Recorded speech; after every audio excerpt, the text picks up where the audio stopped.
How many people do you know describe worldwide anarchy as, quote, beautiful and horrifying? Well, these people do. There's one circle of radicals who view the world in a similar fashion. The man behind the Wikileaks page and all of these leaks, currently hiding out in Britain. You know who his attorney is? Okay, here's the guy who's running WikiLeaks. And that's his attorney, Mark Stevens. Mark Stevens is so weird. Happens to do pro bono stuff for George Soros and the Open Society Institute. Isn't that weird? When the founder of WikiLeaks set out to establish funding for WikiLeaks, guess who he negotiated with? The Open Society Institute. George Soros. That's strange, isn't it? Wow. Man, we should call for the top down, shouldn't we? Because the bottom's rising up. I wonder if anybody in the administration could help us with the internet. WikiLeaks wrote an award-winning report called The Cry of Blood. This is great. Cry of Blood.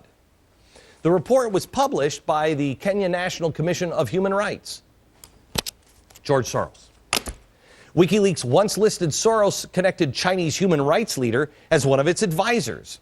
Well, I say once listed them because they've scrubbed the website. Oh, too bad for WikiLeaks and George Soros and everybody else. Too bad we have watchdogs that printed everything before it was scrubbed from the web. I want you to listen carefully because this monologue is going to be taken out of context. Here's what people are going to say. Glenn Beck says George Soros is behind WikiLeaks. That is not what I am saying. Could I make it any clearer?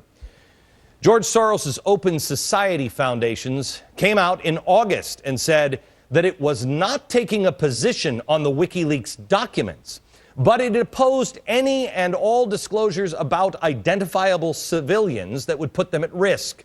That's because Open Society has an interest in Afghanistan. But have you noticed they're not taking a position on this?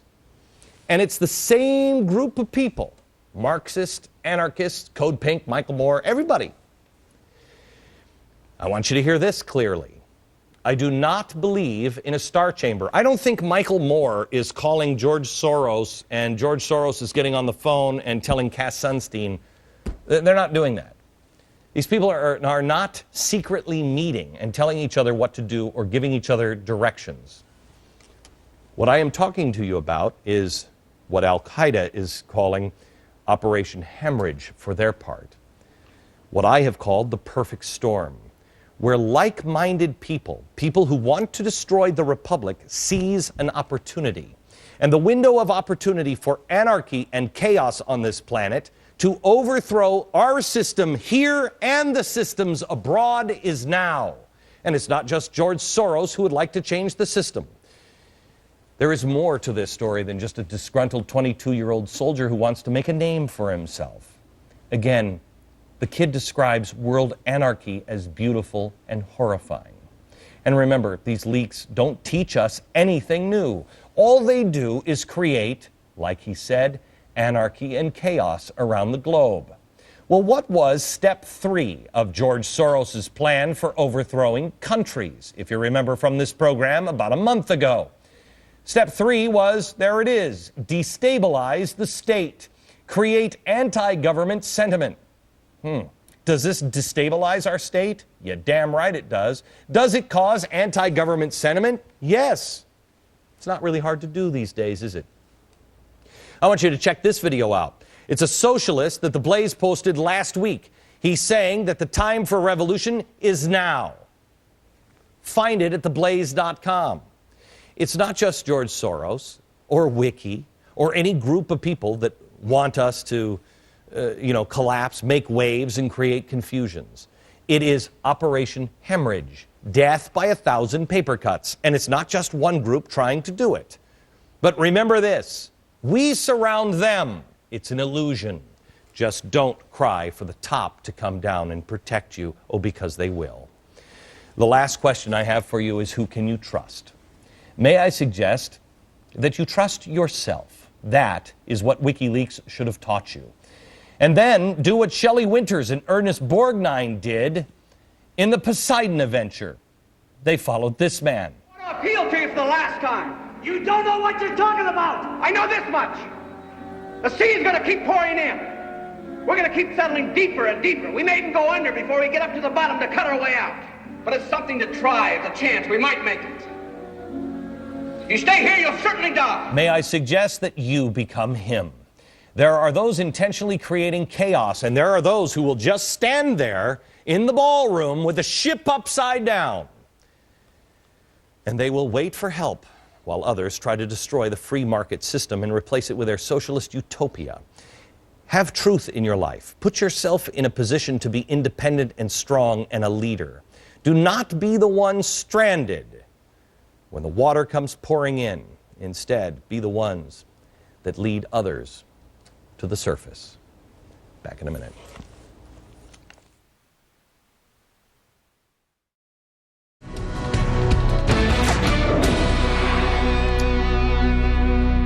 America, I'm working on some things, not only for next year, but in the coming days that you really need to watch and pay attention to and do your own homework. It revolves around the way things are coming apart and what we're falling into. Europe is coming apart at the seams. The great EU experiment has been a total disaster. Amazingly, their heads are still buried in the sand. Mainly because people don't know what to do, and they've been taught that they're too stupid to figure it out on their own. We've been warning you about the coming trouble in Europe. When Greece was in trouble, they say they'd be fine. Oh, they'll be fine. And then they needed a bailout, and then they needed one so big that it would be breathtaking in size. And if they did that, everything would be fine. It would just be Greece. But then Ireland started to crumble. They said, oh, it was nothing. They'll be fine. And then it needed to be a breathtaking bailout. Well, they just were forced to take the bailout. Portugal says it's not needing a bailout. No, everyone's saying it's fine, sure. And Spain is next after that, and so on and so on. We told you that it would be contagious. Why? Mutually assured economic destruction. Spit yourself out of the system or you will go down with it. One by one, they are falling into the arms of a global government, but they still remain in denial. Finally, someone had the courage to try to wake up the EU. I'll show you that in a second. But first, answer this. When America is faced with the very same choice, which will you choose? An America with a freer, smaller, and maybe broke United States and small states? We may be poor. Or do we go for the New World Order? The time for you to decide is coming. Do your own homework and decide. Wake your neighbors up and decide. Because they're facing this decision now in Europe. Listen to the warning. The whole edifice is beginning to crumble. There's chaos. The money's running out. I should thank you. You should perhaps be the pin-up boy of the Eurosceptic movement. But just look around this chamber this morning. Just look at these faces. Look at the fear. Look at the anger. Poor old Barroso here looks like he's seen a ghost. You know, they're beginning to understand that the game is up. And yet in their desperation to preserve their dream, they want to remove any remaining traces of democracy from the system. And it's pretty clear that none of you have learned anything. You know, when you yourself, Mr Van Rompuy, say that the euro has brought us stability, I suppose I could applaud you for having a sense of humour, but isn't this really just the bunker mentality? You know, your fanaticism is out in the open. You talked about the fact that it was a lie to believe that the nation state could exist in a 21st century globalised world. Well, that may be true in the case of Belgium, who haven't had a government for 6 months, but for the rest of us, right across every member state in this union, and perhaps this is why we see the fear in the faces, increasingly people are saying, we don't want that flag, we don't want the anthem, we don't want this political class, we want the whole thing consigned to the dustbin of history. And we had the Greek tragedy earlier on this year, and now we have the situation in Ireland. Now I know that the stupidity and greed of Irish politicians has a lot to do with this. They should never ever have joined the euro. They suffered with low interest rates, a false boom and a massive bust. But look at your response to them. What they're being told, as their government's collapsing, is that it would be inappropriate for them to have a general election. In fact, Commissioner Wren here said they had to agree their budget first before they'd be allowed to have a general election. Just who the hell do you think you people are? You are very, very dangerous people indeed. Your obsession with creating this Euro state means that you're happy to destroy democracy. You appear to be happy for millions and millions of people to be unemployed and to be poor. Untold millions must suffer so that your Euro dream can continue. Well, it won't work, because it's Portugal next. With their debt levels of 325% of GDP, they're the next ones on the list, and after that, I suspect it'll be Spain. And the bailout for Spain would be 7 times the size of Ireland, and at that moment, all of the bailout money has gone. There won't be any more. But it's even more serious than economics, because if you rob people of their identity, if you rob them of their democracy, then all they are left with is nationalism and violence. I can only hope and pray that the Euro project is destroyed by the markets before that really happens.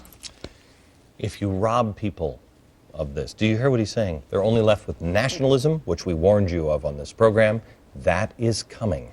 Nationalism and violence. Bottom up, top down, inside out. This is not an American thing. This is not about Barack Obama. This is an international, global problem. That was Nigel Farage. He is the leader of the UK Independent Party. I want you to understand, as much as you possibly can, this will probably be the last political book I write, because politics is not the way to solve this. This book answers all 3 questions, and this Thursday night, I want you to ask your friends and your neighbors to get together and go see Broke. It is the story of America's economy, where we have been, where we are headed, and most importantly, the solution. I'm doing a live performance from a theater in Pittsburgh at the Benedum Theater, and it is going to be beamed into movie theaters all across the country. It's kind of a little town hall meeting. You must be the leader in our nation's future. You need to educate your friends and your family. Tough decisions are coming. I'd like to see you there this Thursday. Go to fathomevents.com and find a theater near you. Thursday, Broke. Back in a minute. Hey, wasn't Obamacare supposed to be a big win for the unions? I mean, they were the ones out on the street supporting it. So why is SEIU dropping care for the kids of 30,000 low-wage union workers? Exposing the truth about the unions. Next.